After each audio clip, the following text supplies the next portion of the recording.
என்னிடத்தில் அன்பு காட்டுவதற்கு யாருமே இல்லையே, நான் யாரிடத்தில் போய் அந்த அன்பை பெற்றுக்கொள்வேன் என்று சொல்லி அநேகர் அன்புக்காக ஏக்கத்தோடு ஏங்கிக் கொண்டிருக்கிறார்கள்.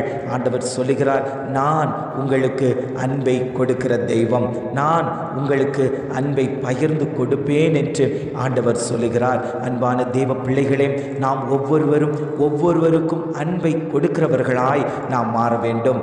அன்பானது நீடிய சாந்தமும் தயவும் உள்ளது. அன்புக்கு பொறாமை இல்லை. அன்பு தன்னை புகழாது, இருமாப்பாய் இராது, அயோக்கியமானதை செய்யாது, தற்பொழிவை நாடாது, சினம் அடையாது, தீங்கு நினையாது, அநியாயத்தில் சந்தோஷப்படாமல் சத்தியத்தில் சந்தோஷப்படும், சகலத்தையும் தாங்கும், சகலத்தையும் விசுவாசிக்கும், சகலத்தையும் நம்பும், சகலத்தையும் சகிக்கும். அன்பு ஒரு காலம் ஒழியாது. தீர்க்க தரிசனங்களானாலும் ஒழிந்து போகும், அந்நிய பாஷைகளானாலும் ஓய்ந்து போகும், அறிவானாலும் ஒழிந்து போகும்,